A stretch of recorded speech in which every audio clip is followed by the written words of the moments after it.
মঞ্চে কোরআন নিয়ে কথা বলে আলেমরা, আর সামনে এসে গালিগালাজ করো। আমার মনে হয় ওর জন্ম ঠিক না। আজকে বলবেন না, জোরে বলুন ঠিক না।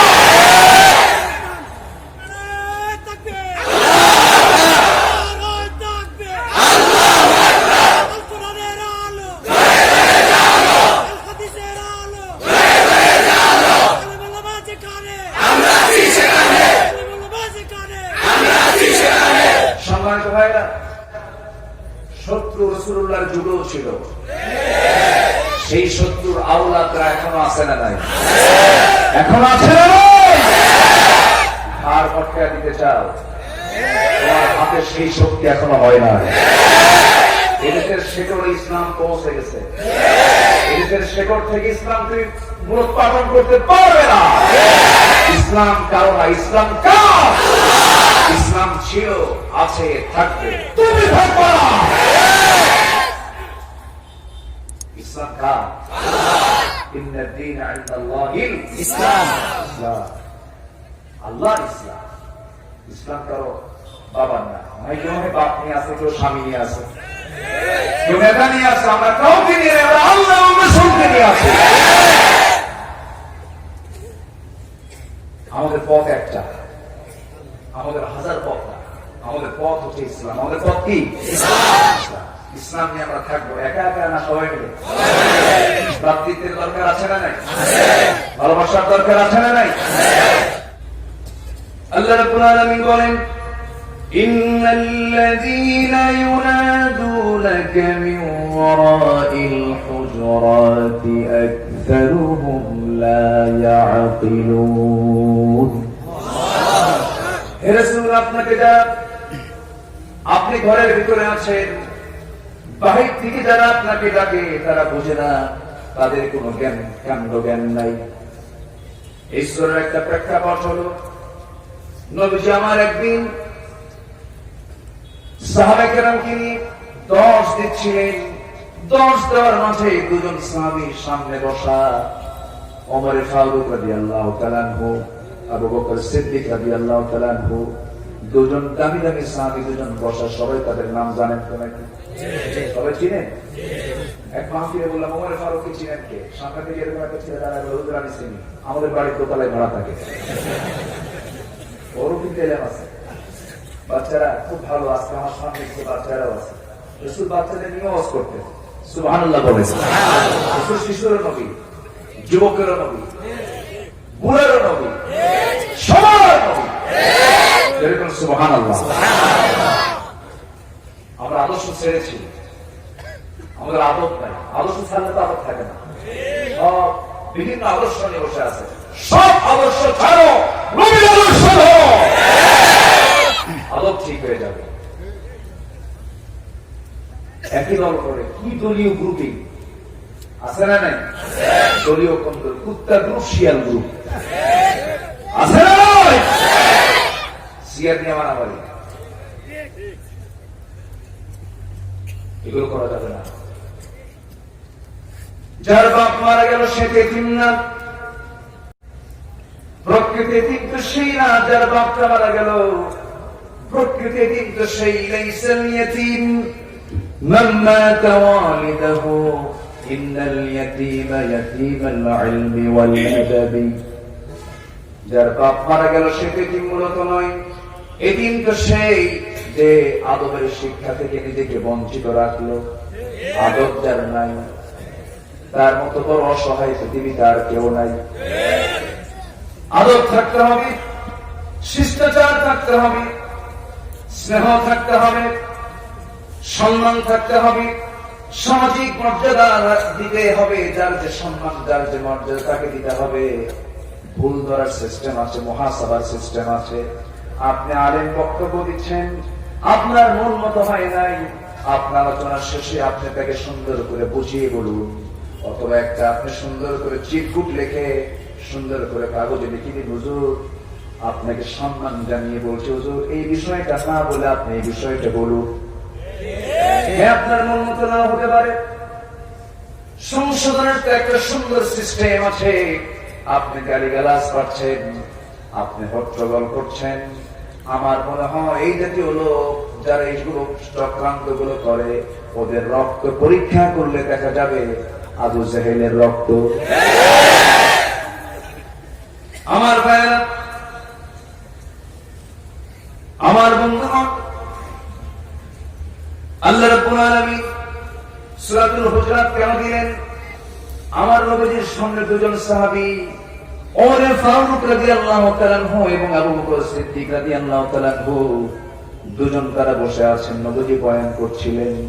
বয়ানের মাঝে দুজন সাহাবী কথা বলতে বলতে তাদের কথা, দুজনের আওয়াজটা নবীর কথার আওয়াজের চাইতে বড় হয়ে যাচ্ছিল। নবীজির আওয়াজটা যেন ক্ষীণ হয়ে যাচ্ছে, নবীর কথা শোনায় যেন যাচ্ছে না। দুজন সাহাবী তর্ক করতে করতে তাদের আওয়াজটা বুলন্দ হয়ে গেল। নবীজি একটু টেনশনে পড়ে গেলেন, নবীজি একটু মনটা ছোট হয়ে গেল। আরে আমার কথাটা ছোট হয়, ওদের কথাটা বড় হয়। নবীজির এতটুকু কষ্ট আমার আল্লাহ তাআলা সহ্য করেন নাই। আমার আল্লাহ আমার রাসূলকে কি পরিমাণ ভালোবেসেছেন, কি পরিমাণ মহব্বত আল্লাহ আমার রাসূলকে করেছেন। কোরআন তার জীবন্ত সাক্ষী যে কোরআন যার উদ্দেশ্যে নাজিল হলো, যে রাসূলকে লক্ষ্য করে নাজিল হলো, যার উপরে নাজিল হলো, সেই রাসূলকে কোনদিন আল্লাহ পাক একবারের জন্য নাম করে ডাক দিলেন না, একবারের জন্য সম্বোধন করে ডাক দিলেন না। ডাক অথচ ইব্রাহিম আলাইহিস সালাতু ওয়াস সালাম কি হরফে নিদা প্রয়োগ করে ডাক দিয়েছেন। মুসা আলাইহিস সালাতু ওয়াস সালামকে ডাক দিয়ে বলেছেন, ওয়া মা তিলকা বিয়ামিনিকা ইয়া মুসা ইয়া ইয়াহইয়া খুযিল কিতাবা বিকুওয়া। হে ইব্রাহিম, হে মুসা, হে জাকারিয়া, হে ঈসা, সব নবীকে আল্লাহ রাব্বুল আলামিন নাম করে রেখেছেন, কিন্তু কোরআনের একটা কোথাও আপনি খুঁজে পাবেন না একটিবারের জন্য আমার রাসূলকে আল্লাহ পাক নাম ধরে ডাক দিয়েছেন। নাম ধরে ডাকেন নাই, বরঞ্চ অ্যাডজেক্টিভ গুণবাচক শব্দ প্রয়োগ করে তাকে ডাক দিয়ে বলেছেন। এক জায়গায় ডাক দিচ্ছেন, ইয়া আইয়ুহার রাসূল বাল্লিগ মা উনজিলা ইলাইক ইয়া আইয়ুহান নাবিয়্যু জাহিদিল কুফফারা ওয়াল মুনাফিকিন। আরেক জায়গায় সুন্দর করে তার নামটা নাম নিয়েছেন, তবে গুণবাচক শব্দ প্রয়োগ করেছেন, ওয়া মা মুহাম্মাদুন ইল্লা রাসূল। জোরে বলি আল্লাহু আকবার। আরেক জায়গায় সুন্দর করে রাসূল কি গুণবাচক শব্দ প্রয়োগ করে ডাক দিচ্ছেন, ইয়া আইয়ুহাল মুযাম্মিলু কুমিল লাইলা ইল্লা কালিলা ইয়া আইয়ুহাল মুদ্দাথির قم فأنذر وربك فكبر وثيابك فطهر والرجز فاهجر ولا تمنن تستكثر। জোরে বলি আল্লাহু আকবার। রাসূল ইসলাম করে উরুস করেছেন, ইসরা করেছেন, মিরাজ করেছেন। আল্লাহর সঙ্গে তাদের দিদার যখন হলো, আল্লাহ পাক রাসূলকে সালাম দিচ্ছেন, আসসালামু আলাইকা ইয়া আইয়ুহান নবী। কোথাও নাম ধরে ডাকলেন না। যে রাসূলকে আল্লাহ রাব্বুল আলামিন এত সম্মান মর্যাদা দিয়েছেন, আল্লাহ রাব্বুল আলামিন যেটা নিজের সামনে ব্যবহার করেছেন, সুবহান রাব্বিয়াল আযীম, সুবহান রাব্বিয়াল আযীম। এই আযীম শব্দটা আল্লাহ রাব্বুল আলামিন নবীর সামনে ব্যবহার করেছেন, ওয়া ইন্নাকা লাআলা খুলুকিন আযীম। জোরে বলি আল্লাহু আকবার। সেই নবীর মর্যাদা আল্লাহ পাক এত বাড়ায় দিয়েছেন। আমার আল্লাহর পরিচয়টা কি? সবাই বলুন, ঠোঁট মিলিয়ে মিলিয়ে আকাশ বাতাস মুখরিত করে, আলহামদুলিল্লাহি রাব্বিল আলামিন। আর আমার নবীর মর্যাদা হলো, ওয়া মা আরসালনাকা ইল্লা রাহমাতাল লিল আলামিন। জোরে বলি আল্লাহু আকবার। এত বড় মর্যাদার নবী যার সম্মান মর্যাদা আল্লাহ পাক এতটুকু বাড়িয়ে দিয়েছেন, এত সম্মান দিয়েছেন, এই পৃথিবীতে আল্লাহর পরে যার নাম, যার স্থান, তিনি হচ্ছেন আমার নবীজি। জোরে বলুন সুবহানাল্লাহ। সে রাসূলকে নিয়ে কত বেয়াদব কতই করে, ওই বেয়াদব নয় আলেমদের সাথে বেয়াদবি করে। ওরা মূলত ঘাটতি বড় মুনাফিকের বাচ্চা। একটু কি তোমার মুখ কাঁপে না? তুমি বললেই তো জানাতে পারবে কি?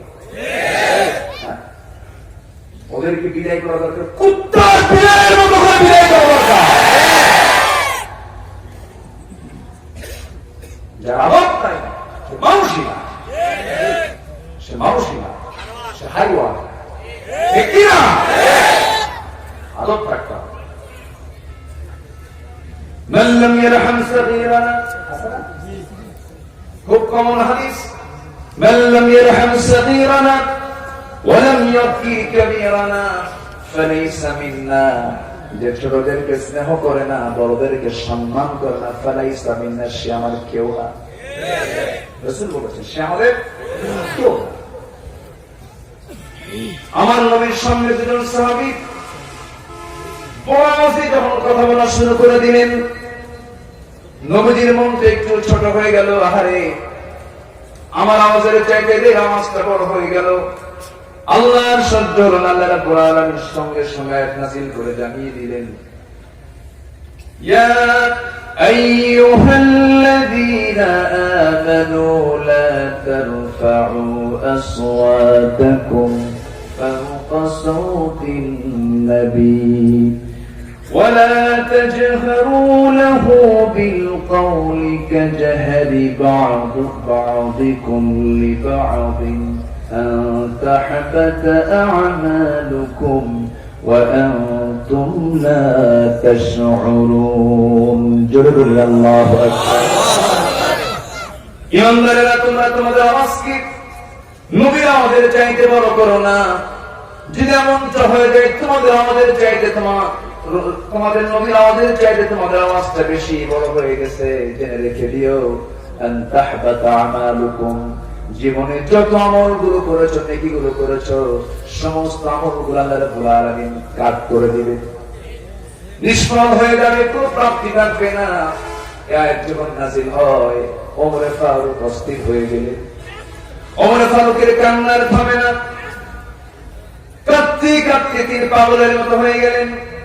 হাদিস এসেছে সেই দিন থেকে মৃত্যুর দিন পর্যন্ত, আমার নবীর ইন্তেকাল পর্যন্ত ওমরে ফারুক রাদিয়াল্লাহু তাআলা নবীর সামনে খুব ছোট আওয়াজে কথা বলতেন। রাসূল মাঝে মাঝে যখন প্রশ্ন করতেন, প্রথম কথায় রাসূল টের পেতেন না, তার কথাগুলো আস্তে করে তিনি বলতেন, আবার বলতেন, ওমর কি যেন বললে, আবার বলো তো। এত করে আস্তে করে তিনি কথা বলতেন, কারণ যদি শ্রদ্ধার ক্ষেত্রে যদি একটু যদি ত্রুটি হয়ে যায়, আমার জীবনের সমস্ত আমলগুলো বরবাদ হয়ে যাবে। সেই নবীর উত্তরসূরি যারা আলেম ওলামা, তাদের সঙ্গে কথা বলতে গিয়ে সাবধান করে কথা বলো, তাছাড়া গজব হবে। গজব কি হবে? গজব হবে। কোরআনের আয়াত আমি একটা বানায় বলতেছি, এখানে আমি কি দলিল স্যার একটা কথা বলতেছি? পিতা মাতার সম্মান আছে না নাই? এই পিতা মাতার অধিকার কোরআনে আছে না নাই? যার যে সম্মান, সেই সম্মানটুকু দিতে হবে। যার যে মর্যাদা, সেই মর্যাদা তাকে দিতে হবে। যার যে অবস্থান, সে অবস্থান নিয়ে তাকে মূল্যায়ন করতে হবে। এটা ঈমান, এটা ইসলামে কথা বলে দেয়। আমার বন্ধুগণ, আমি যে আয়াত থেকে তেলাওয়াত করেছি, আল্লাহ রাব্বুল আলামিন বলছেন, শোনো, ঈমানদারেরা, মুমিনরা কেমন হবে? ইন্নামাল মুমিনুনা ইখওয়াতুন ফাআসলিহু বাইনা আখাওয়াইকুম ওয়াত্তাকুল্লাহা লাআল্লাকুম তুরহামুন। জোরে বলি আল্লাহু আকবার। আমরা এখানে বসে আছি, সবার ভিতরে এতটুকু বিশ্বাস তো আছে, আল্লাহ আছেন না নাই? আসতে বলবেন না, আছেন না নাই? সন্দেহ লাগে? সন্দেহ করা যাবে? সন্দেহ করা যাবে না, কারণ ঈমান যখন আনবে বান্দা, সন্দেহের কোন পথ রাখা যাবে না। আল্লাহ রাব্বুল আলামিন বলেন, إنما المؤمنون الذين آمنوا بالله ورسوله ثم لم يرتابوا وجاهدوا بأموالهم وأنفسهم في سبيل الله أولئك هم الصادقون جل الله أكبر আয়াতগুলো বলতেছি কষ্ট হচ্ছে আপনাদের যে আলোচনায় আয়াত বেশি সে আলোচনায় বরকত বেশি যে আলোচনায় হাদিস নাই আয়াত নাই চোখের পানি দিয়ে কাইন্দা কুন্দা আল্লাহর দরবারে কিছু বেনিফিট পাওয়া যাবে না আয়াত এবং হাদিসের রেফারেন্স ছাড়া যারা কথা বলে তাদের কথার মধ্যে কোনো বরকত নাই কারণ আয়াত কার আল্লাহ আজকে আয়াতগুলো কার আল্লাহ আপনি যত পরিশ্রম দেন না কেন যত আপনি দামি দামি কথা বলেন না কেন রবি ঠাকুর নিয়ে আসেন সক্রেটিস নিয়ে আসেন প্লেটো নিয়ে আসেন ঐতিহাসিকদের নাম নিয়ে আসেন যত বড় বিখ্যাত মনীষীদের নাম নিয়ে আসেন যতটুকু না ফায়দা হবে তার চেয়ে বেশি ফায়দা হবে মানব জাতির জন্য আল্লাহ প্রদত্ত এই কোরআনের বাণীগুলো বান্দার সামনে যদি পৌঁছে দেওয়া যায় আজকে প্রত্যেকটি নেতার মুখ থেকে যদি কোরআনের আয়াত আর হাদিস যদি ব্যবহার হতো এরকম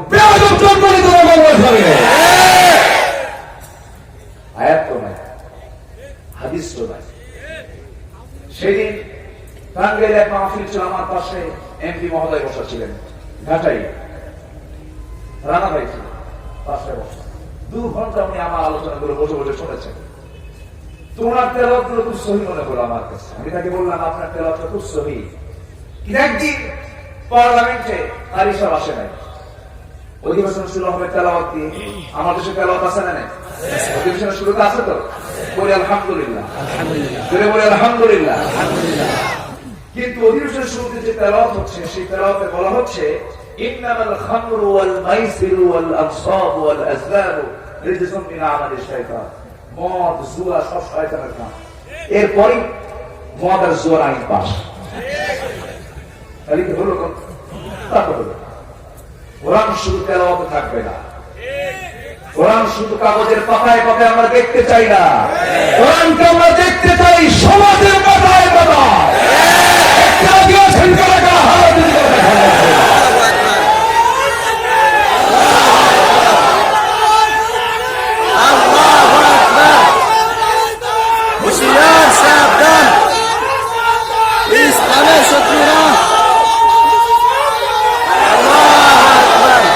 আল্লাহ সবার হাত কবুল করুন জোরে বলি আমিন আরো জোরে বলি আমিন এই শত্রুরা কই ইসলামের শত্রু কই সত্য বন্ধু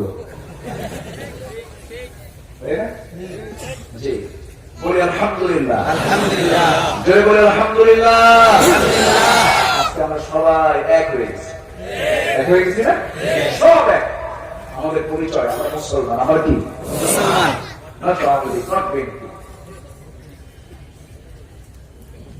এগুলো কিচ্ছু না দুনিয়ার এই সমস্ত কিছু করে আমাদের কোনো লাভ নাই দুনিয়ার কোন দল করে আমাদের লাভ নাই দল করে যেটা হবে কার আল্লাহ আসতে বলবেন না কার যে কাজ করবো সেটা দুনিয়াতেও কাজে রাখতে আখেরাতেও আমার আসল পরিচয় দলীয় কোনো পরিচয় না আমার আসল পরিচয় হলো আমরা কার বললাম আল্লাহ আসতে বলবেন না কার বললাম খবরের প্রশ্ন আছে না নাই সেই প্রশ্নের মধ্যে কি দলের নাম আছে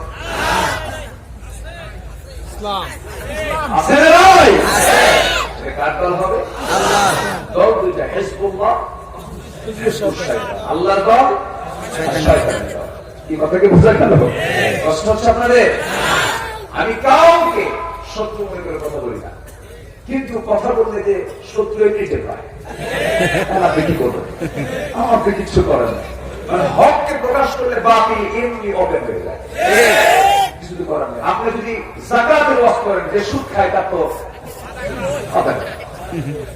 আপনি যদি পর্দার কথা বলেন যে জেনা করে তার তো ব্যবসা আপনি যদি এরকম করে নামাজের ওয়াজ করেন যে নামাজ পড়ে না তার তো ব্যবসা বিষয়টা হলো হক হককে যখন আপনি প্রকাশ করবেন বাতিল এমনি স্পষ্ট হয়ে যায়। আমরা হককে করবো, জোরে বলি ইনশাআল্লাহ, আর জোরে বলি ইনশাআল্লাহ। আমরা ভ্রাতৃত্বের বন্ধনকে আমরা অটুট করবো সবার আগে। والمؤمنون والمؤمنات بعضهم أولياء بعض يأمرون بالمعروف وينهون عن المنكر জোরে বলি আল্লাহু আকবার। মুমিন পুরুষ এবং মুমিনা নারী তারা পরস্পরের বন্ধু। তারা কি করবে? সৎ কাজের আদেশ দেবে, অসৎ কাজ বাধা দেবে, বন্ধ করে দেওয়ার চেষ্টা চালাবে। সুদকে বন্ধ করবে, যাকাতকে চালু করে দেবে, বিয়েটাকে চালু করবে, জিনাটাকে বন্ধ করে দেবে। আজকে সমাজে বিয়ের পরিবেশ দিন দিন কমে যাচ্ছে, কারণ যুবকরা বিয়ে ছাড়াই তো আকাম কুকাম করে। আকাম কুকামের পথ যখন ওপেন হবে, বিয়ের পথ তখন রুদ্ধ হয়ে যাবে। যখন আকাম কুকাম বন্ধ হবে, বৈধ সম্পর্ক তৈরি হবে, সুন্দর পরিবেশ তৈরি হয়ে যাবে, জিনা থাকবে না, রোগ থাকবে না, পাপ থাকবে না, রোগ থাকবে না। পাপ করবো, পাপ আমাকে ঘেরাও করে ফেলবে, পাপ নাকি পাপ তো সারে না, ঠিক না? আল্লাহ রাব্বুল আলামিন বলেন بلى من كسب سيئة وأحاطت به خطيئته أولئك أصحاب النار هم فيها خالدون তুমি যদি পাপ করো, পাপ তোমাকে পরিবেষ্টন করে ফেলবে। যে বিড়ি খায় ছোটে চিহ্ন আছে না নাই? যে মদ খায় তার চোখে চিহ্ন আছে না নাই? যাকাত কুকাম করে তার চেহারায় সে চিহ্ন আছে না নাই? বিড়ি যে খায় তার ঠোঁট দেখলেই বোঝা যায় বিড়ি খো। কি খো? হয়তো অনেকে মন খারাপ করছে, এইরকম করে গালি দিয়ে কিন্তু মানুষ সব শেষ করেছে না। ঠোঁটটা গোলাপি করে দিয়েছেন কে? আল্লাহ। ঠোঁটের কালারটা এত সুন্দর কে করে দিয়েছেন? আর বিড়ি খায় নষ্ট করলো কে? আল্লাহ। আল্লাহ নষ্ট করছেন। এই যে লাংস, ফুসফুস, করোনায় আক্রান্ত রোগী বিড়ি বেশি খেলে পড়ে। বিড়ি যে বেশি খাবে সে আক্রান্ত হওয়ার সম্ভাবনা কম না বেশি? বেশি। সম্মানিত ভাইরা, যদি কেউ রেগুলার উজুর করে তার জীবনটা যদি কাটায়, ঘুম পাবে, বাকি টাইম তো সে উজুর করে দিচ্ছে থাকে, অনেক প্রকার রোগ থেকে আল্লাহ পাক তাকে হেফাজত করবে। আমি একটা প্রেসক্রিপশন করে দিচ্ছি আপনাদের, সেটা হলো আমরা উজুর করে থাকবো। ইনশাআল্লাহ কিসের করে থাকবো? উজুর। শুধু নামাজের জন্য উজুর, ঠিক আছে, নামাজের জন্য তো উজুর। নামাজ না থাকলে উজুর থাকতো কিন্তু উজুর করে আমরা থাকার চেষ্টা করি। একজন সাহাবী উজুর করে থাকতেন খুব। আমার রাসূল মেরাজে গিয়ে তার চেহারা দেখতে পেলেন, তার কণ্ঠ শুনতে পেলেন, তার হাঁটার আওয়াজ শুনতে পেলেন। ভাবছেন এই জায়গায় আমার বেলাল থেকে আপনি আসেন, সুবহানাল্লাহ বলবেন। বেলাল লোকটা কালো না ধলা? কেমন কালো? এখানে একটাও নাই। আমরা খুব সুন্দর কালার, আমাদের কালারটা এত সুন্দর যে বিদেশিরা আমাদের কালার নিতে চায়। না কালো না ধলা। আমার কথা কি বোঝা গেল? না কালো না ধলা, ধলা বলা যায় না, কালো বলা যায় না, মাঝামাঝি। আলহামদুলিল্লাহ, এরকম কালার পৃথিবীতে খুব কম। আমেরিকা সব ধলা, পাঁচটা ষোলো সাদা, সিয়ারা সব সাদা।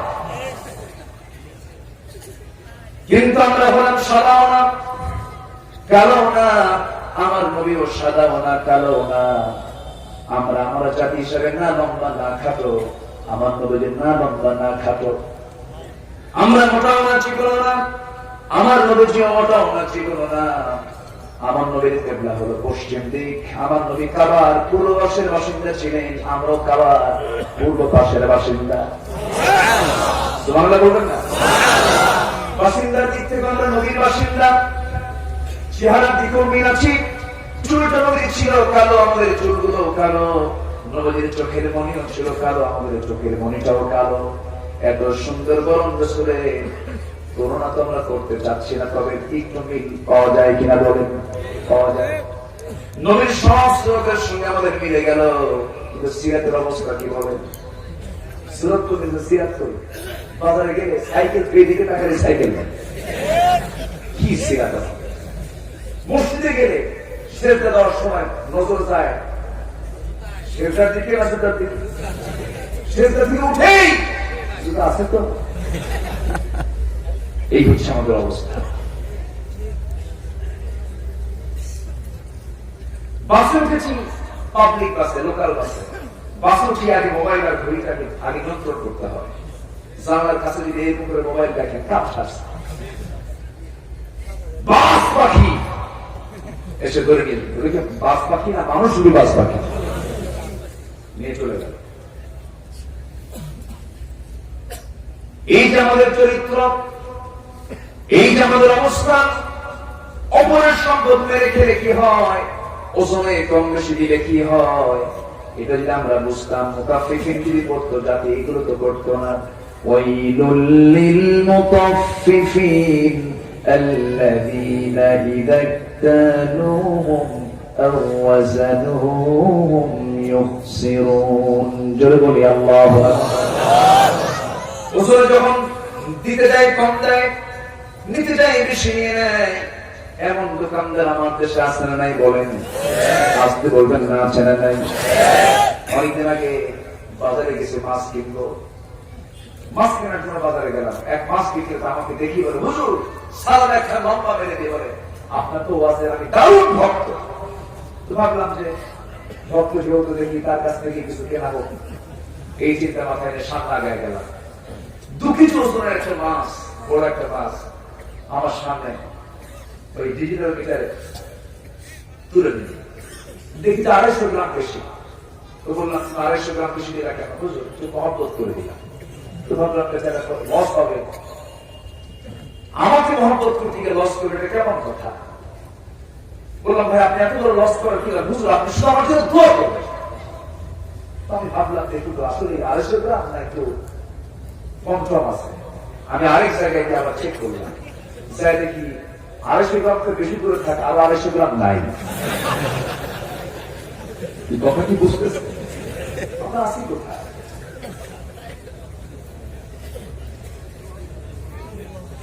সম্মানিত ভাইরা, আমরা কি আসলেই ভালো হতে পেরেছি? আসতে বলবেন ভালো হতে পেরেছি। দিনের কাজ রাতে হয়, রাতের কাজ দিনে হয়। কোথায় যাবে? যে কাজ দিনে করার কথা সে কাজ রাতেই শেষ। আছে না নয়? আকল মান ইশারা ভাষা, সচেতন লোকের জন্য ইঙ্গিতটাই যথেষ্ট। সম্মানিত বন্ধুগণ, আমরা ভালো না, আমরা ভালো হতে পারি না, আমরা ভালো হতে চাই, ভালো হবো। জোরে বলি ইনশাআল্লাহ, জোরে বলি ইনশাআল্লাহ। আমরা ভালো হওয়ার চেষ্টা করি, ভ্রাতৃত্বের বন্ধন তৈরির চেষ্টা করি। ভ্রাতৃত্বের বন্ধন ছাড়া কোন ক্রমেই মুসলমানদের বিজয় সম্ভব না। শত্রুতা ছেড়ে দিয়ে ভ্রাতৃত্ব তৈরি করি। নামাজ ভ্রাতৃত্ব শেখায়, হজ ভ্রাতৃত্ব শেখায়, মোহাব্বত ভালোবাসা শেখায়। বান্দা যখন কাতারে কাতারে দাঁড়িয়ে যায়, পায়ের সঙ্গে পা লাগায়া ইস্তাবু ওয়াতাদিলু, আছে না নাই? সোজা সোজা দাঁড়ায় যায়। ধনীও দাঁড়ায়, গরিবও দাঁড়ায়, নেতাও দাঁড়ায়, কর্মীও দাঁড়ায়। নামাজে সে বুঝায় আমরা কেউ বড় নই, ছোট নই, সব হলাম আমরা আল্লাহর গোলাম। এমন শিক্ষা নিয়ে আমাকে আপনাকে ভ্রাতৃত্বের বন্ধন তৈরি করতে হবে। সমাজের ভিতরে কি সুন্দর ভ্রাতৃত্বের বন্ধন ছিল, ইতিহাস দেখলে পরে সব জানা যায়। আমার নবীজি মক্কার বাসিন্দা ছিলেন, হিজরত করে আসছিলেন কোথায়? কোথায় আসছিলেন? আমি কি আলোচনা চালিয়ে যাবো? তো দু একদিন করে ওঠা চিন্তা করেছে।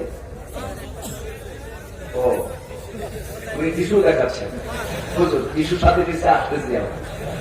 জি খুব ভালো, খুব সাদা মাঠা মানুষ। যারা সাদা মাঠা না তারা সবসময় অপেনি থাকে, আলহামদুলিল্লাহ। আর যে লোকগুলো হাসেও না কান্দে না, ওরা আল্লাহ বোঝা মুশকিল। কথার কথা বলতেছে, কিছু কিছু লোক হাসেও না কান্দেও। আমরা হাসবো, তবে হাসবো কম, কাঁদবো কাঁদবো। ইমানদার হাসবে কম, কাঁদবে বেশি। রাসূল কেঁদেছেন বেশি, কেঁদেছেন। তবে হ্যাঁ, তার চেহারা হাস্যোজ্জ্বল ছিল, দেখলে চাঁদের মতো মুসকে হাসি দেখা দিত তার মুখে। এরকম সুবহানাল্লাহ। কেউ হাসি না কেউ হাসি, খাবার নাই তার নিজের মুখে হাসি ফুরায় নাই। এরকম সুবহানাল্লাহ। রাসূল মজা করতেন, রাসূল ওয়াজ দিতে শুরু করতেন, ওয়াজ শুনতেন, সাহাবীরা মাঝে মাঝে রাসূলকে ওয়াজ শোনাতেন। এক সাহাবী বলতেছেন, হুজুর আমার একটা ওয়াজ শোনেন। তো বলো কি ওয়াজ করবো বলো। হুজুর আপনার সামনে কি সেই ওয়াজ করার ক্ষমতা আমার আছে নাকি? জাহিলি যুগের একটা ওয়াজ আপনাকে শোনাবো হুজুর। কি ওয়াজ বলো আমাকে শোনাবো হুজুর। জাহিলি যুগে আমি একটা মূর্তির উপাসনা করতাম, দেবতাকে মানতাম, তাকে প্রণাম করতাম, তাকে আমি সম্মান করতাম। মূর্তি নিজের হাতে বানায়া সেই মূর্তি আমি সম্মান শ্রদ্ধার চোখে দেখতাম। মূর্তি নিজের হাতে বানায় আবার বিক্রিও করে, এমন রব কেনা বেচাও হয়, আছে না নাই? আমার ভাইরা, আমার নবীজি বলছেন সাহাবী সেই মূর্তিটা তুমি পূজা করতে, তারপরে কি হলো হুজুর? আমি সেই মূর্তি নিয়ে যেখানে সফর করতাম সঙ্গে করে নিয়ে যেতাম, সবচেয়ে সম্মান দিয়ে বুকে রাখতাম, পিঠে রাখতাম, মাথার উপরে রাখতাম। একদিন কোন একটা সফরে যাওয়ার পথে হঠাৎ করে আমার শৌচ কার্যের প্রয়োজন হলো, হাজতের প্রয়োজন হলো। হাজত সারার জন্য আমি ওই মূর্তিটার সাথে করে আমার দেবতাকে সাথে করে কেমন করে নিয়ে যাই, মনে করলাম না নিয়ে যাব না। উঁচু একটা মাটির উপরে উঁচু একটা জায়গার উপর আস্তে করে রেখে দিলাম। রেখে দিয়ে আমি শৌচ কার্য করার জন্য আড়ালে চলে গেলাম। হাজত কমপ্লিট হলো, হাজত শেষ করে আমি আমার সেই দেবতার কাছে হাজির হয়ে দেখি সেই মূর্তির মাথা থেকে পা পর্যন্ত পানি দিয়ে ভেজা। ভাবলাম বুকেটা রহমতের পানি, হুজুর রহমতের পানি মনে করে সিটপাটা লাগাই দিলাম। দিলাম লেহম, একটা টুকরা মাত্রই এমন আনতাম তার টক টক গন্ধ। আমার মতো যে মুস্কি মুস্কি হাসেন, সাহাবীরা দেখেন একটু আওয়াজ দিয়ে দিয়ে হাসতেছেন। নবীজি তাবাসসুম হাসলেন। হাসি তিন প্রকার, হাসি কয় প্রকার? তাবাসসুম, দেহেক, তাহতাহ। আমার জন্য সারা জীবন তাবাসসুম মুস্কি মুস্কি হাসি দিয়েছেন, দাঁতের কিনারা বের হয়েছে কিন্তু আওয়াজ বের হয় নাই। সাহাবীরা হাসিও দিয়েছেন, আওয়াজটাও বের হয়েছে। আবার কিছু কিছু হাসি আছে কাহতাহ, আওয়াজ দিয়ে দিয়ে হাসা আছে না? হাসেন, সমস্যা নেই, তবে সুন্নাত হলো রাসূল মুস্কি হাসি দিতে। আমার নবীজি হাসতেছিলেন, সাহাবায়ে কেরাম হাসতেছিলেন। রাসূলের পরে বলছেন সাহাবী, এরপরে তোমার ওয়াজটা কি, এরপরে তুমি কি করলা বলো? যখন দেখলাম হুজুর কেমন যেন একটা দুর্গন্ধ, আমার তো কামসারা বমি বমি ভাব। সামনের দিকে তাকায় দেখি একটা কুকুর লেজ গুটায় গুটায় সামনের দিকে যাচ্ছে। ভাবলাম এটাই তো এই কুকুরের কাজ। আমার ভিতরে এমন একটা রাগ জন্ম নিল, প্রচন্ড রাগে গোসায় ফেটে পড়ে সেই মূর্তি দেখে করলাম কি, হাতের মধ্যে নিয়ে এমন একটা আসার বান্দাম এক আসারে ভেঙে চুরমার হয়ে গেল। আর মনে মনে সিদ্ধান্ত নিলাম, যে রব তার নিজের অস্তিত্ব রক্ষা করতে অক্ষম, সে আমার কখনো রব হতে পারে না। আমার রব তিনি রব, যে রব চিরস্থায়ী চিরঞ্জীব, তিনি হচ্ছেন আরশের মালিক মহান রব্বুল আলামিন। সে আল্লাহকে দেখা যায় নাকি? আল্লাহকে মানতে সন্দেহ লাগে নাকি? সন্দেহ করা যাবে না। আল্লাহ বলছেন তিনটি গুণ যার মধ্যে থাকবে সে হলো সত্যবাদী। সে কি? সত্যবাদী। একটা আয়াত কিন্তু আমি সূরাতে কি বলেছি? সূরাতুল হুজুরাত থেকে বলেছি। আল্লাহ রাব্বুল আলামিন বলেছেন তিনটা কাজ যার মধ্যে আমি পাবো, আমি তাকে সত্যবাদী বলে সার্টিফিকেট দিয়ে দিলাম। এর মধ্যে এক নম্বর হলো ইন্নাল মুমিনুনা আল্লাযীনা আমানু থুম্মা লাম ইয়ারতাবু ওয়া জাহাদু বিআমওয়ালিহিম ওয়া আনফুসিহিম ফি সাবিলিল্লাহ। জোরে বলি আল্লাহু আকবার। ঈমান জানবে আল্লাহর উপরে এবং নবীর উপরে যারা ঈমান আনবে, ওয়া লাম ইয়ারতাবু, সন্দেহ যারা করবে না। ঈমান আনতে কি কোনো সংশয় করা যাবে? যাবে না।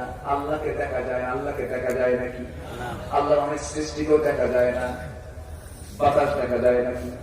করোনা, করোনা দেখা যায়? যদি দেখতে পেতো তাহলে কি ধরে ফেলতো না? অন্তত ধরতে ধরতো, ওর যে বসা দেখেন না মাঝে মাঝে সেরে স্কিং হচ্ছে একটা পাগল, ডোনাল্ড ট্রাম্প বলেছেন এটা চায়না ভাইরাস। এই কি কিচ্ছু না, আল্লাহকে বানায় দিলাম চা, ঠিক কি না?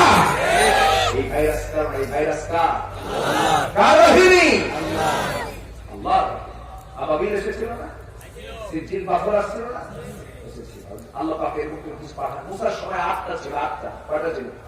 যেখানে হাত দেয় সেখানে রক্ত, যেখানে হাত দেয় সেখানে উকুন, যেখানে হাত দেয় সেখানে ব্যাং, আর এখন সেখানে হাত দেয় সেখানে করো, ঠিক কিনা? মুসাফা করবো করো না, কথা বলবো করো না, হাঁটবো করো না, বাজার করবো করো না। কি মিল আছে না নয়? এগুলো থেকে বাঁচার জন্য চাইতে হবে কার কাছে? আসতে বলে না, কার কাছে? তাতে বস মাহফিল বন্ধ রাখা দরকার, আরো বেশি চালু করা দরকার। স্বাস্থ্যবিধি ওষুধ, স্বাস্থ্যবিধি কি? স্বাস্থ্যবিধি শুধু বলে হাত কয় সেকেন্ড? 20 সেকেন্ড হাত ধুয়ে নেন, নো মাস্ক, নো সার্ভিস, বলে না? ভালো কথা, নো মাস্ক নো সার্ভিস। এখন যদি আমাকে বলেন নো মাস্ক নো ওয়াজ, আমার ওয়াজ বুঝবেন কি আপনি? আমার ভাইয়েরা, অবশ্যই স্বাস্থ্যবিধি মেনে চলবো, মাস্কটাকে ইউজ করবো, ঠিক আছে, কোনো আপত্তি নাই আমাদের। কিন্তু ওই জায়গায় শুধু যদি ওই কথা শুধু না বলে যদি বলা হতো নো সালাহ নো সার্ভিস, জাতিগত ভাবে গোটা জাতি হয়ে যেত একটি জান্নাতি পরিবেশের মানুষ। যেরকম সুবহানাল্লাহ। নামাজের মধ্যে মজা আছে না নাই? সালাতে যখন বান্দা দাঁড়িয়ে যাবে, সালাতের পূর্বে আরেকটা ফরজ কাজ, সেটা হলো ওযু। ওযু করতে গিয়ে যদি হাতটা না ধোয় ওযু হবে নাকি? মুখটা না ধোয় ওযু হবে নাকি? পা যদি না ধোয় ওযু হবে নাকি? মাথা মাসে না করলে ওযু হবে নাকি? ওযু হবে না। ওযুর কি কঠিন শর্ত? সোজা কোরআনে আল্লাহ রাব্বুল আলামিন আয়াত পর্যন্ত দিয়েছেন, যারা পারেন ঠোঁট মিলিয়ে বলুন, ইদা কুনতুম ইলাস সালাতি ফাগসিলু ওয়ুজুহাকুম ওয়া আইদিয়াকুম ইলাল মারাফিক ওয়ামসাহু বিরুউসিকুম ওয়া আরজুলাকুম ইলাল কা'বাইন। নামাজে যখন দাঁড়াবে সেই সময় তোমরা 4টা কাজ করে দাঁড়িয়ে যাবে। 4টা কাজ হলো ওযুর কাজ। ওযুর সঙ্গে কিসের সম্পর্ক? বলেন বলেন বলেন।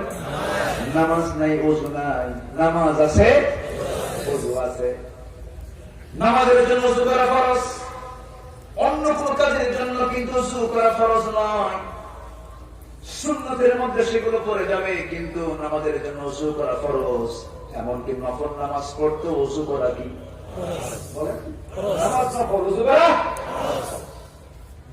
নামাজ তো নফল পড়তেছি, কিন্তু ওযু করাটা আমার আপনার জন্য ফরজ। কারণ আল্লাহ রাব্বুল আলামিন বান্দা দুইটা জিনিস থেকে বান্দাকে রেহাই দিতে চান। একটা হলো গুনার মতো একটা মারাত্মক জিনিস, আরেকটা হলো ভাইরাস থেকে বান্দাকে বাঁচাতে চান। ভাইরাস বড় না গুনাহ বড়? কোনটা কই? ভাইরাস বড় না গুনাহ বড়? গুনাহ বড়। গুনার চিন্তা বড় চিন্তা, অথচ আমরা ভাইরাস নিয়ে কত চিন্তা করি, ভাইরাস নিয়ে আমরা কত টেনশন করি। এটা ধরি না, আমরা ধরি না, কিন্তু গুনার চিন্তা আমাদের করার দরকার সবার আগে না সবার পরে?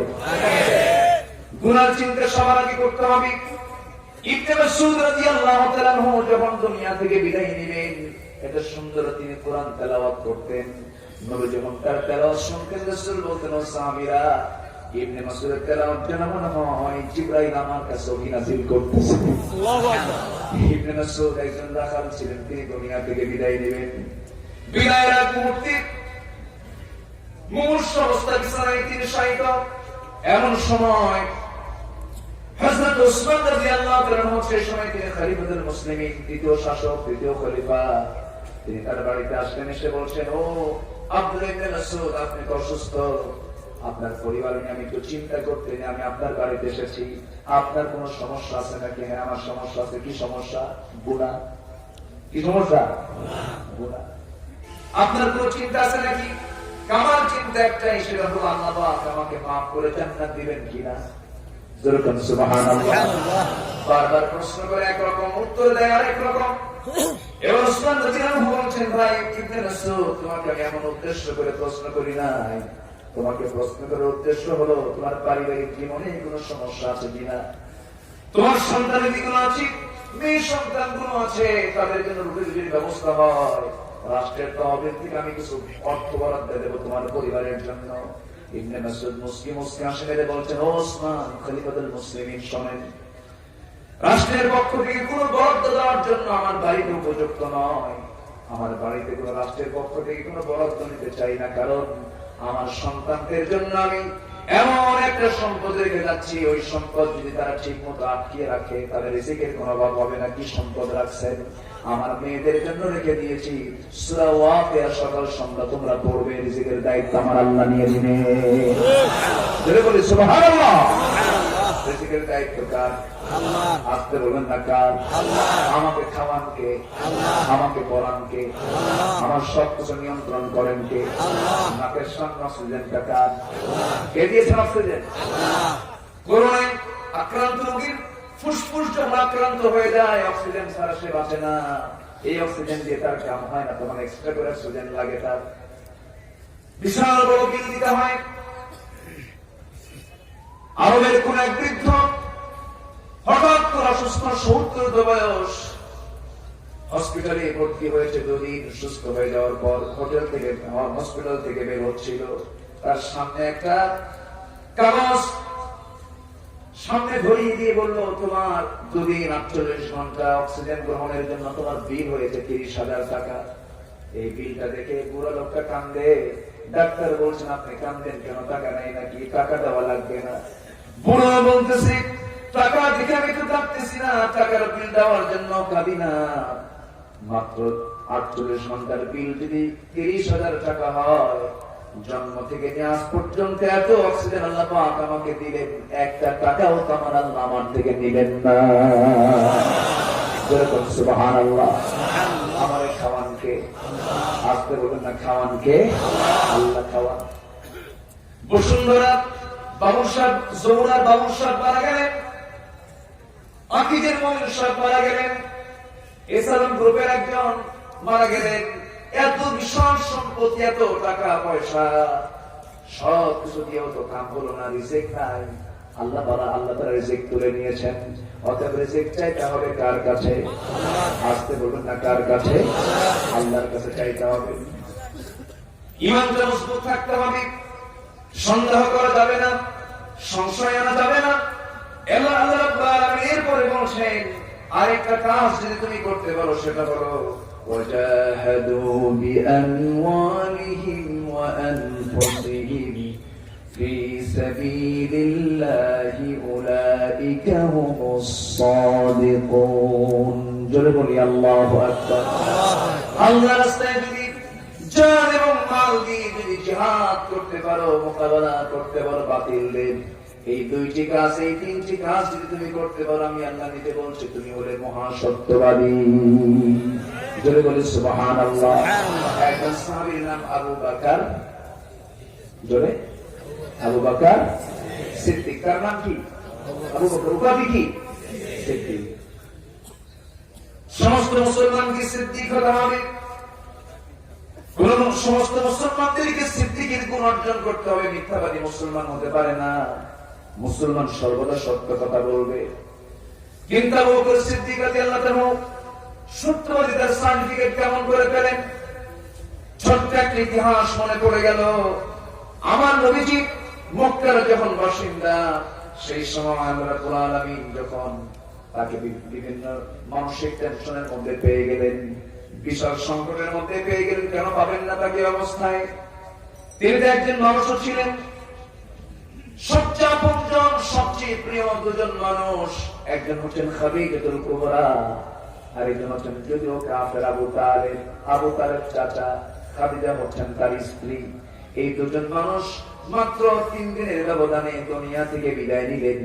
এই 2 জনের বিদায় রাসূল একদম ভেঙে পড়ে গেলেন, শোকাহত হয়ে গেলেন, চোখের পানি বন্ধ হয় না। আবু তালেব দুনিয়া থেকে যখন বিদায় নিবেন, রাসূল বললেন, চাচা আমি আপনাকে কোনদিন জোর করে কালিমার দাওয়াত দেই নাই, কারণ মুসলমান একজন বান্দা ইসলাম গ্রহণ করবে জোর করে না স্বেচ্ছায়, জোর করে না স্বেচ্ছায়। কোন আলেম কি কাউকে জোর করে মুসলমান বানাতে বলে নাকি?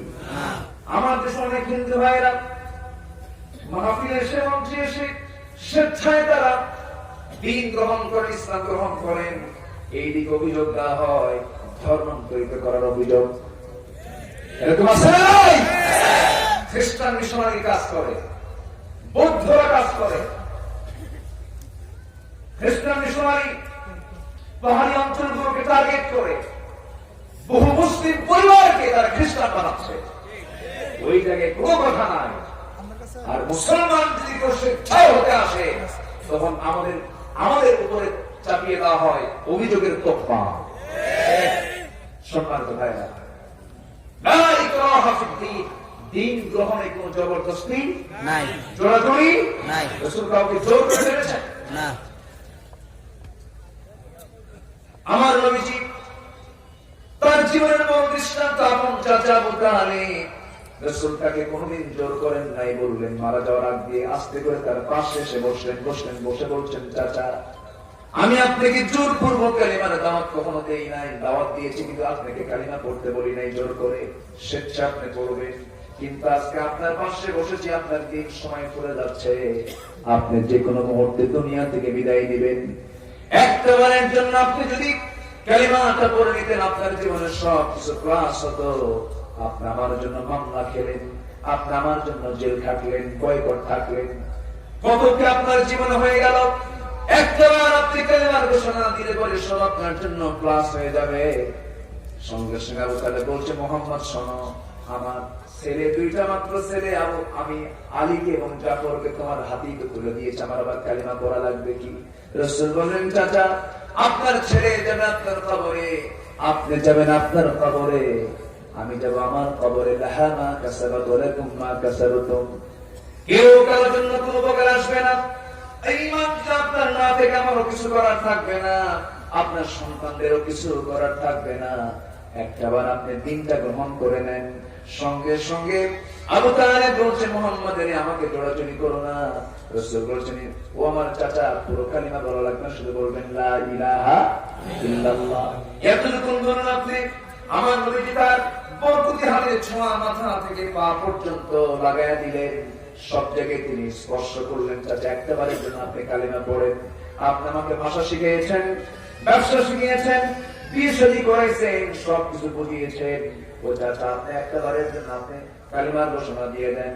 আবু তালেব বলছে, মুহাম্মদ জোরাজুরি করো না, তোমার কথা আমি মানতে পারবো না, কারণ আমার বাপদাদার ধর্ম আমি কখনো ছাড়তে পারবো না। এমন লোক এখনো আছে না নাই? হুজুর আপনি যতই ওয়াজ করেন, আমার বাপ যা করে গেছে তার বাইরে যাব না, এরকম লোক আছে না নাই? দিন গ্রহণ করতে গিয়ে এটা সবচেয়ে বড় বাধা। আমার নবীজি আর হাত বাড়ালেন না। উপর থেকে জিবরিল আমিন এসে ওহী নাযিল করে জানিয়ে দিলেন, আপনি যাকে ভালোবাসবেন আপনি এখন হেদায়েত দিতে পারবেন না। হেদায়েতের মালিক কে? আল্লাহ। আসতে বলবেন না কে? আল্লাহ। এই জন্য প্রত্যেক রাকাতে হেদায়েতের জন্য দোয়া আছে না নাই? ইহদিনাস সিরাতাল মুস্তাকিম। হেদায়েত চাইবো আমরা কার কাছে? আল্লাহর কাছে। আবু তালেবের কবরে কালেমা টিকলো না। আবু তালেব দুনিয়া থেকে বিদায় নিলেন। বিদায় নেওয়ার ঠিক 3 দিনের মাথায় আমার নবীর কাছে এসে খাদিজাতুল কুবরা বলছেন, ইয়া রাসূলুল্লাহ আমার শরীরটাও ভালো না, আমি মনে হয় বাঁচবো না, আপনি আমাকে মাফ করে দিন। যদি কোনো বেয়াদবি করে থাকি, দাম্পত্যময় জীবন 24টা বছর, আপনি আমাকে মাফ করে দিন। রাসূল বলেন, খাদিজা চাচাকে হারালাম, তুমি এখন কি বলতে চাও বলো? হুজুর আমার মনে হয় বাঁচবো না, আমি দুনিয়া থেকে বিদায় নিয়ে নেব, শরীরটা ভালো যাচ্ছিল না। আমার রাসূল বলছেন, খাদিজা আর কি বলতে চাও বলো? খাদিজা বলছেন, ইয়া রাসূলুল্লাহ আমি আপনার কাছে সারা জীবন কোনো কিছু চাই নাই, বরঞ্চ আমার সমস্ত সম্পত্তি গুলো আমি আপনার হাতে তুলে দিয়েছিলাম। সমস্ত সম্পত্তি আপনি দিনের জন্য, ইসলামের জন্য খরচ করেছেন। খাদিজা রাসূলকে এত পরিমাণ ভালোবেসেছেন, জীবনের চাইতে বেশি ভালোবেসেছেন খাদিজা রাসূলকে। রাসূলের সঙ্গে যখন নবীজির বিয়ে হয়, নবীজির বয়স 25 বছর, খাদিজার বয়স 40 বছর। যখন বিয়েটা সম্পন্ন হলো, চতুর্দিকে গুজব উঠে গেল। ধনী ধনী মানুষ বলে খাদিজাকে একটা কাজ করলো নাকি, গরিব মানুষ, টাকা নাই পয়সা নাই, এমন একজন পুরুষকে সে স্বামী হিসেবে গ্রহণ করলো। এই কথাটা খাদিজার ভিতরে আঘাত লাগলো। সেই সময় মক্কার শ্রেষ্ঠ ধনী হচ্ছেন তিনি, সবাইকে তিনি ডাকলেন, ডাক দিয়ে সামনে বসাই নিয়ে খাদিজা বলছেন, আমার স্বামীর ব্যাপারে তোমরা কিছু অভিযোগ করেছ, আমার স্বামীকে নিয়ে আজকে আমি তোমাদেরকে 3 থেকে 4টা প্রশ্ন করতে চাই। কি কি প্রশ্ন বলো? খাদিজা বলছেন, নাম্বার 1 প্রশ্ন হলো, আমার স্বামীর চরিত্র কেমন? সবাই বলছে ফার্স্ট ক্লাস চরিত্র, যেরকম সুবহানাল্লাহ। আমার স্বামীর চরিত্র কেমন? সবাই বলছি জীবনে যার মুখে অযাচিত অতিরিক্ত বাজে বেহুদার কথা বলতে আমরা শুনি নাই, মিথ্যা কথা বলো না, মুহাম্মদ অবশ্যই চরিত্রবান ছেলে। নাম্বার 2 প্রশ্ন হলো, সুরতটা কেমন, চেহারা কেমন? সবাই মিলে বলছে, শোনো, আরবের মুখে শুধু নয়, পৃথিবীর মুখে যত মানুষ আমরা চোখে পড়েছে, আমাদের সকল চেহারার চাইতে শ্রেষ্ঠ চেহারা হলো এই যুবক মুহাম্মদ বিন আব্দুল্লাহ। নাম্বার 3 প্রশ্ন হলো, আমার স্বামীর বংশ কেমন? সবাই বলেছিল আরবের বুকে শ্রেষ্ঠ বংশ হলো কুরাইশ বংশ। এবার তিনি বললেন, নাম্বার 4 প্রশ্ন হলো, আমার স্বামীর অর্থনৈতিক অবস্থা কেমন? এবার গলা ছেড়ে বলে, এটার জন্য তো না পড়ছি, টাকা নেই পয়সা নেই, অর্থ নেই, বৃত্ত নেই, এমন একজন যুবককে তুমি কেন গ্রহণ করলে স্বামী হিসেবে? এবার তিনি বলছেন, শোনো, তোমাদেরকে আমি জবাব দিয়ে দিচ্ছি, চরিত্র কোনোদিন কিনে পাওয়া যায় না, সৌন্দর্য কোনোদিন জোর করে এটা অর্জন করা যায় না, বংশ কোনোদিন জোর করেও পাওয়া যায় না। এই 3টা জিনিস পৃথিবীর কেউ কিনতে পারে না। 3টা জিনিস আমার স্বামীর মধ্যে আছে, একটা শুধু পূর্ণতা আছে, যা আমি পূরণ করতে পারবো। সুবহানাল্লাহ বলবেন না? যা আমার পূরণ করার সক্ষমতা আছে। তোমাদেরকে সাক্ষী বানালাম, আমার জীবনের অর্জিত স্থাবর অস্থাবর সমস্ত সম্পত্তি আমি এই মুহূর্তে আমার স্বামীর হাতে তুলে দিলাম। আমার স্বামী হচ্ছেন এখন মক্কার সবচেয়ে ধনী যুবক, আমার স্বামী 4টা গুণী হয়ে গেল। সুবহানাল্লাহ। রাসূলকে তিনি কি পরিমাণ ভালোবেসেছেন! সেই সময় শুধু ছিল ভালোবাসা। নবুয়ত যখন রাসূল পেলেন, আবু তালেব আনুগত্য করলো। আনুগত্য করলো? আবু তালেব আনুগত্য করেছে? আবু তালেব আনুগত্য করলো না, আর রাসূল আর খাদিজা আনুগত্য করলেন। ভালোবাসা এবং আনুগত্য দুটারই দরকার আছে না নাই? বলেন, আসতে বলবেন না, আছে না নাই? আবু তালেবের ভিতরে শুধু ছিল ভালোবাসা, কিন্তু আনুগত্য ছিল না। আর খাদিজার ভিতরে ছিল আনুগত্য এবং ভালোবাসা, দুটার সমান নাই। এই জন্য খাদিজার স্থান হলো জান্নাত, আর আবু তালেবের স্থান হলো জাহান্নাম। আমাদের দেশেও কিছু ভালোবাসার কিছু মানুষ আছে, রাসূলকে খুব ভালোবাসে, ভালোবাসতে নিয়ে বিলাতে দিয়ে ব্যস্ত হয়ে পড়ে, একদম সারে সার হয়ে যায়, চোখের পানিতে ভাসায় দেয়, সবকিছু কিন্তু সুন্নত নাই, আছে না নাই? শুধু ভালোবাসা থাকলে হবে না, আনুগত্য থাকতে হবে। সেই কারণে আনুগত্য করে, ভালোবাসা প্রদর্শন করে দুনিয়া থেকে যখন বিদায় নেবেন, স্বামীকে ডাক দিয়ে বলছেন, স্বামী, আমি আপনার কাছে কোনোদিন কোনো কিছু চাই না, আজকে আপনার কাছে কিছু চাবো। রাসূল বলছেন, খাদিজা, তুমি আমার কাছে কোনোদিন কোনো কিছু চাও না, আজকে তুমি যা চাবে তাই দেব। এবার তিনি বলছেন, কি চাও তুমি আমাকে বলো। এবার তিনি বলছেন, ইয়া রাসূলুল্লাহ, জাগতিক জীবনের কোন সম্পদ আমি কামনা করি না, আমি আপনার কাছে কামনা করি, এমন কিছু কামনা করি যা আপনার মাধ্যমে আমি পেতে পারি, আমি প্রত্যাশা করতে পারি। সেটা হলো, আমার মনে হয় আমার জীবনের টুটাফাটা আমল নিয়ে আমি কবরে 3টা প্রশ্নের জবাব দিতে পারবো না।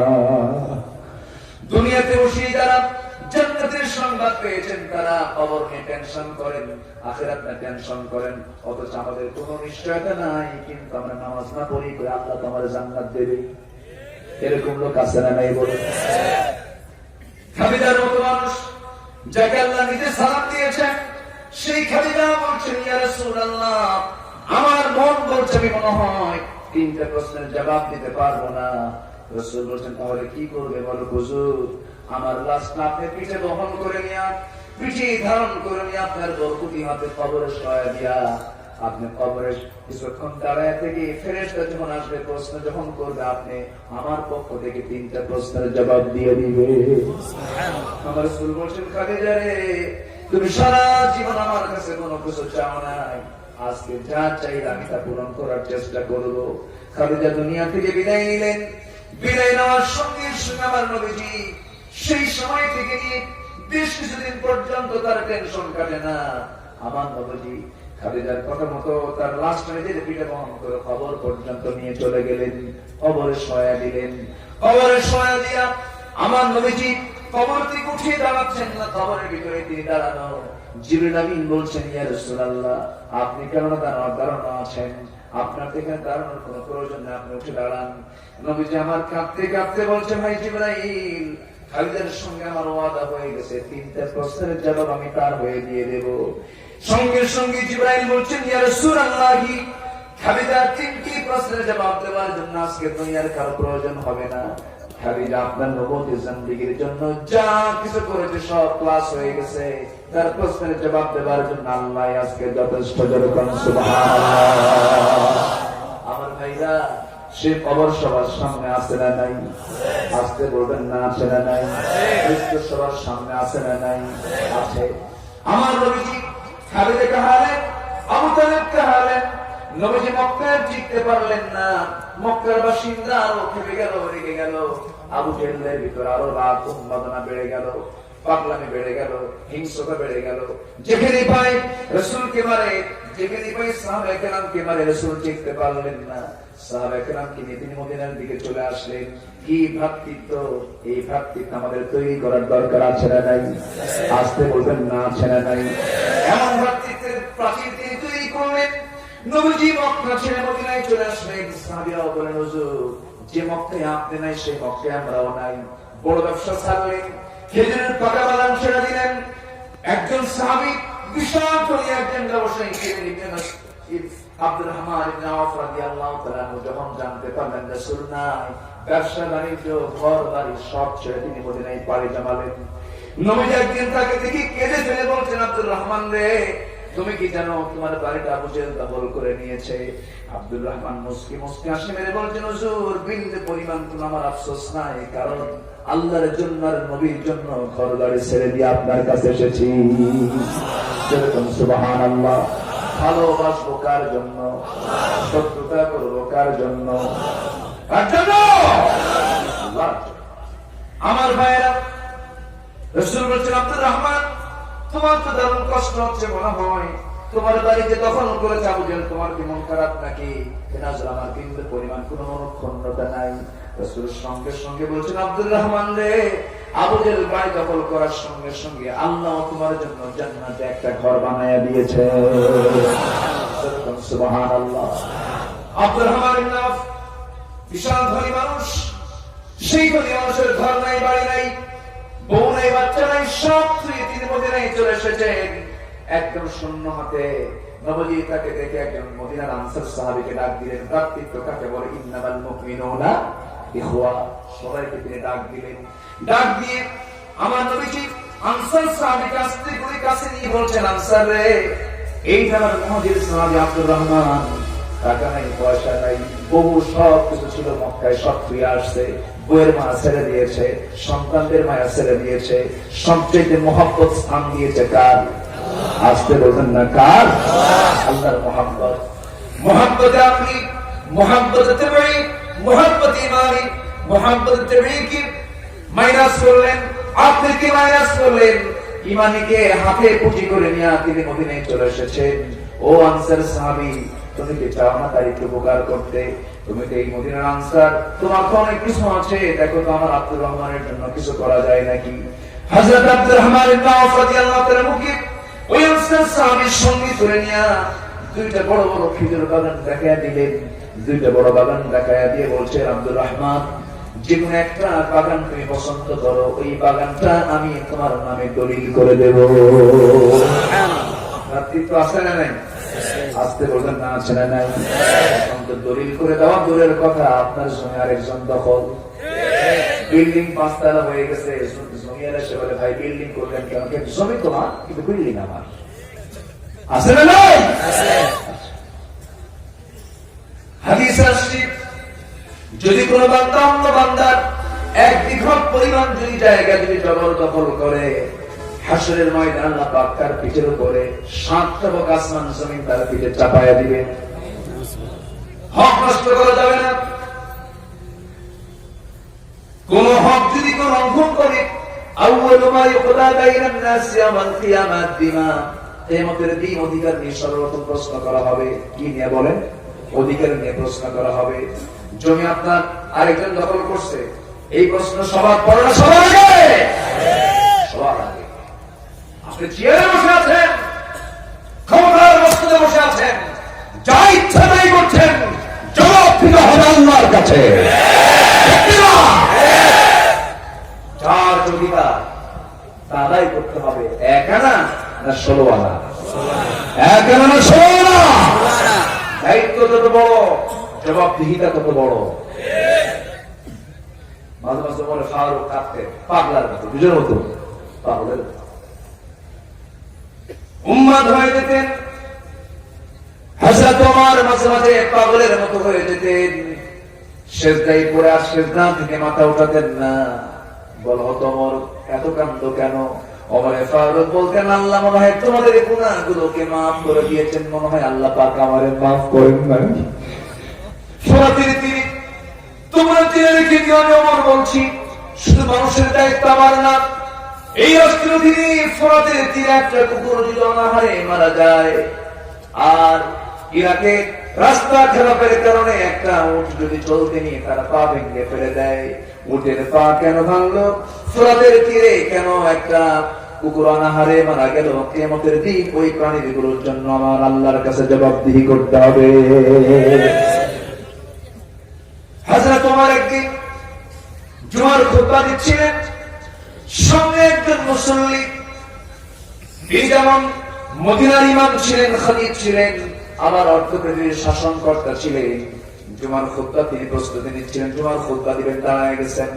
এমন সময় একজন মুসল্লির সামনে থেকে দাঁড়ায় বলল, ওমর খুতবা বন্ধ করো, খুতবা বন্ধ করো। হযরত ওমর চুপ হয়ে গেলেন। এবার প্রশ্ন করতেছে ওমর, একটা প্রশ্নের জবাব না দেওয়া পর্যন্ত আজকে আমি তোমাকে খুতবা দিতে দেব না। কি প্রশ্ন বলো, কি কারণটা বলো? এবার বলছেন, ওই যুবকটা, ওই মুসল্লি বলে ফেলতেছে, ওমর তুমি যে গায়ে সুব্বাটা লাগিয়েছো, এই সুব্বাটা এত লম্বা কেন? ওই থেকে এই কাপড়টা পেয়েছ? আমিও তো সুব্বার কাপড় পেয়েছি, যে পরিমাণ পেয়েছি এই পরিমাণ কাপড় দিয়ে তোমার সুব্বা তো লম্বা হওয়ার কথা না। জবাব দিতে আসে না নাই? বলে আসতে বলবেন না, আসে না নাই? ওমর ফারুক ইচ্ছা করতেন শুধু চোখের ইশারা দিতেন, গর্দানটা উড়ে যেত, কোনো কিছু করার ছিল না।